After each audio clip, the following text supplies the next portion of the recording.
Hello, and welcome to Leadership Ripples with Leah Fink. Every action you take as a leader has a ripple effect, going out not only to your team and the organization, but even out into people's personal lives. On this show, every week, we take a story, a real life example from a leader just like yourself. We explore it, come up with some different ideas, and learn from it. So ultimately, we make sure that those ripples that we're having are the kind of ripples that we want. Now, if you're watching this live, of course, please feel free to comment and ask your questions so we can have that discussion. And even if we're no longer live, please feel free to put those into the comment box and I can make sure to get back to you with answers and ideas. Now, if you have been enjoying this show, I would greatly appreciate it if you would take one moment of your time and review it and rate it on your favorite podcast app. You can find the link for that in the description below. Now, today we are going to be talking about the complexity of leading a team when you have members of different generations in it and how you go about doing that. So we'll jump into GA's story. He writes, I have been in many different management positions over my career.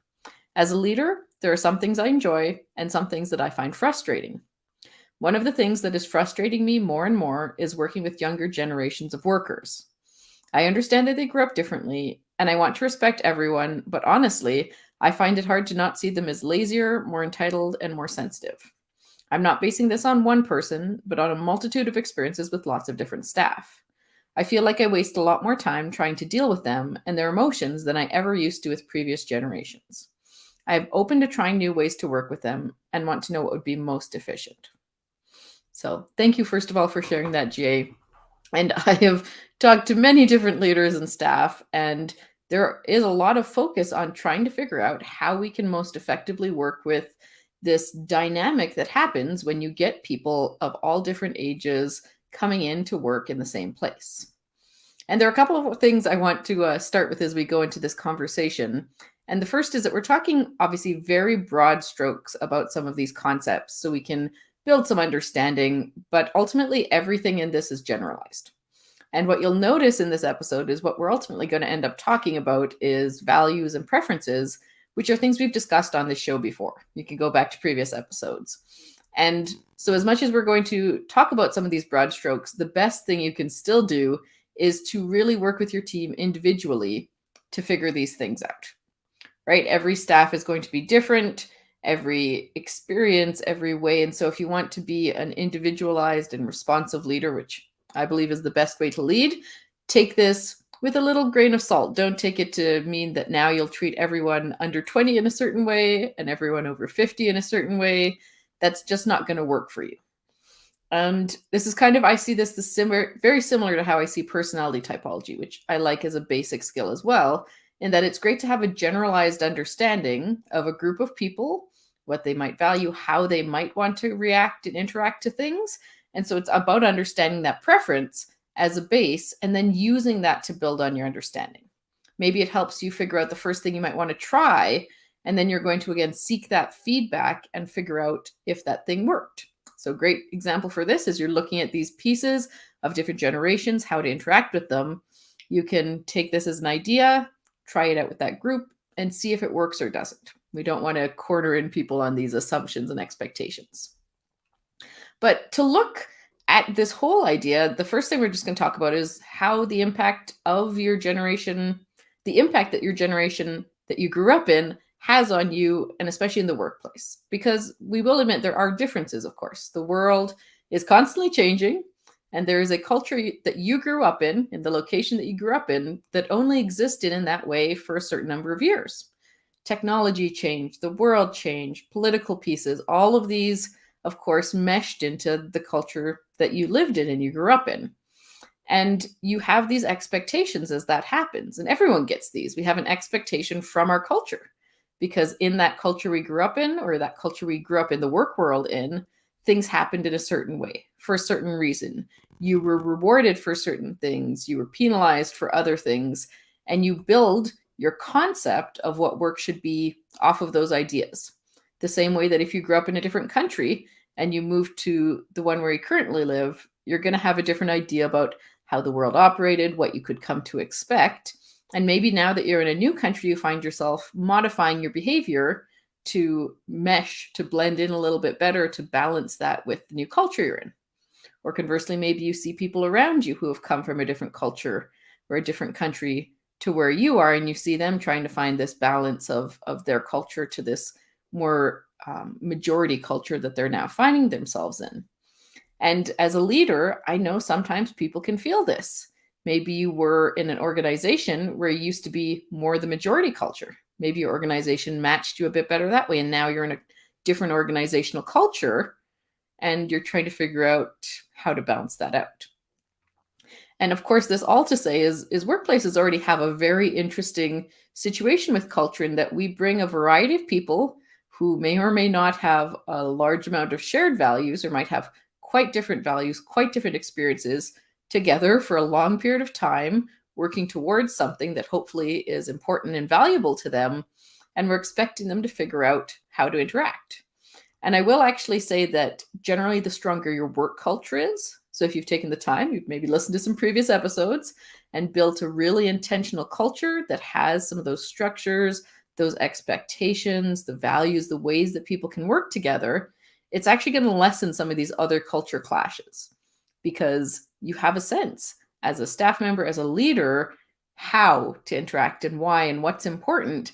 And so it helps you move away from maybe these other cultures that you're unconsciously part of to this very intentional one in your workplace. So the first thing I'm going to suggest, of course, is look at your organizational culture and how that might be supporting you in this process or maybe hindering it. Maybe it makes it a bit more complex because of how your culture is.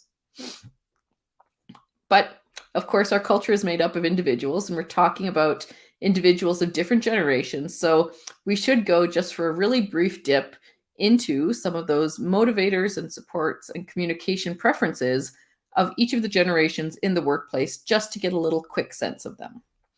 So of course you have your baby boomers.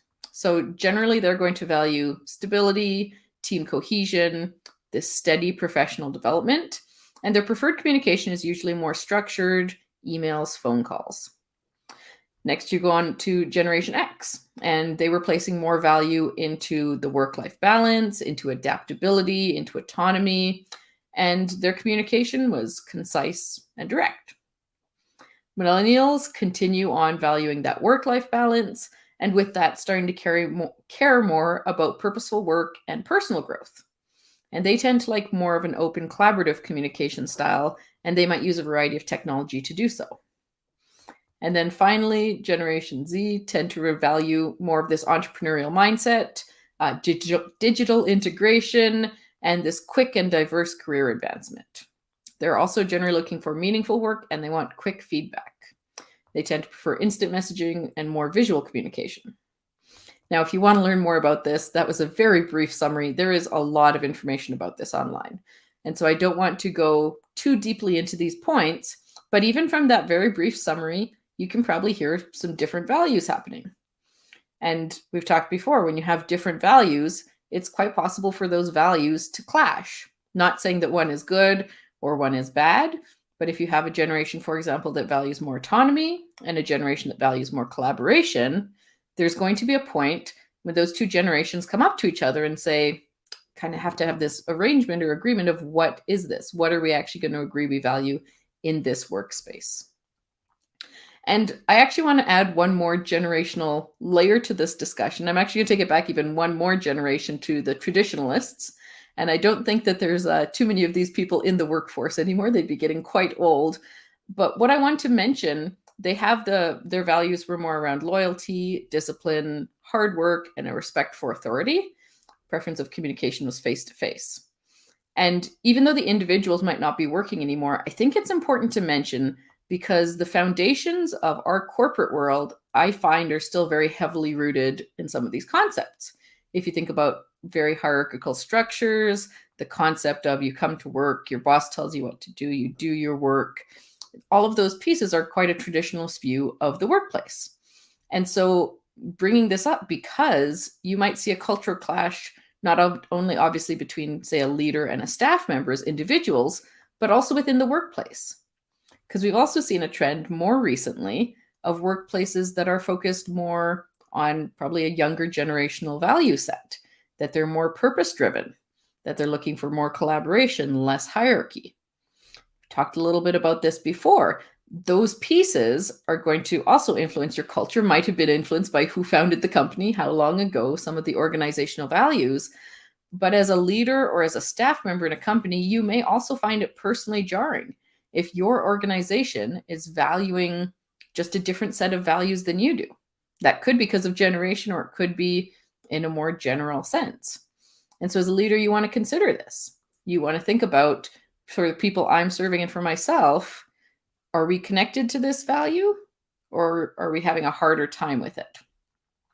I remember talking to a staff member actually who had come, she was a little bit older, had come from very hierarchical corporate world for a long time, and they were very structured companies where you did hard work and you did what you were told and you went home at the end of the day.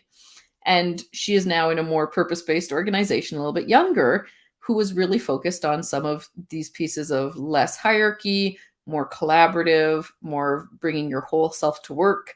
And she actually found it quite frustrating because her whole experience had been around these other components, and that's how she saw the workplace. That was her work culture. And so for her, it was actually even fitting into this environment. She felt pressured to follow the values of the organization, and she really had to work with that and see how it compared to her generational values and mindset. Not that either was a good or a bad thing, but this is how that culture clash can happen within that. So there's a couple steps I would focus on. We'll keep this nice and simple. And the first is just take some time to reflect and understand some of the components of, let's start with the organizational culture that you might find familiar to you, some of the components that might feel more jarring or different from you. And what does that mean to you as a leader? Do you find it easy to go along with the values that are maybe more similar to your generation? They probably feel more comfortable. And that's probably the way you want to communicate. So if you are continuing to reflect on this and you're thinking about your interactions with these younger employees, now maybe you've done some research as well into what some of those generations might value more. Of course, it's natural for you to probably have communicated from your culture, from your set of values, and it was more challenging to communicate in their way. And so even just starting to think about these pieces, what was really working well and why, and what hasn't been working well, and what can we do with that? And again, I like to put the onus for this on the leader, for the responsibility for the health of the relationship. And so as a leader, if I know that I was probably communicating more in maybe this autonomous, direct way, and now I have these younger staff who are looking more collaborative and purpose-driven work, okay, how could I communicate with them in a way that's more what they prefer? Because the reality is, of course, we all have preferences, and it is the leader's responsibility to really be able to speak with those preferences and build a structure that works for the team member, that works for that staff. So these younger staff, I can guarantee, can do hard work when you figure out exactly that right combo of motivation and support that they need. And this is, of course, extra work for you. It creates a heavier onus. And I do believe it is very, very worth it. And like I mentioned before, this, of course, starts with this general idea of generations and will need to be individualized as well to be really effective, because you'll still have, of course, two different staff members that could be the exact same age down to the day, but they could have different preferences and needs for that motivation and support. So really working with that. And I really encourage you with this to start having more of these discussions. I don't think it's a bad thing to be able to discuss in the workplace, in staff meetings, create some of this meaningful conversation. Because if you just try to ignore it and treat all your staff the same, assume that they will have the same values, the same generational perspective, then you're going to end up with results that aren't as effective because they're not actually responsive to those individual needs, to what's happening for different people. So GA, I know that doesn't fully answer your question probably. There's probably a little bit more complexity to the different staff you're working with and how you've interacted with them and how you would like to interact with them. And I know it can be really easy to just get frustrated and say, you know, they are lazier, they're entitled, they're not doing the work, they're not motivated. And I would really encourage you, which I think you are doing because you've written into the show and you're talking about how you don't want to have that perspective, to take that time to really pull back your perspective, understand it, understand the organizational perspective, and then be able to meet them where they're at. And as always, of course, I will be following up with you to make sure that I have answered your question to continue this conversation. And of course, as a thank you for writing in, if you would like to write in your story, your question, I would love to have it. You can find the link for that in the description below. And if you prefer to listen to these kinds of shows in podcast form, you can do that. Our episodes come out on Friday mornings, and the link for that is also in the description. I want to thank you so much for listening to the show, to engaging today, to hearing my millennial perspective of all of this. If you have a different perspective, I would, of course, love to hear it. And to continue having these discussions, to continue thinking about what you can truly do as a leader to meet your people where they're at so you can really support them and that you guys all get the best results. So thank you so much and have a great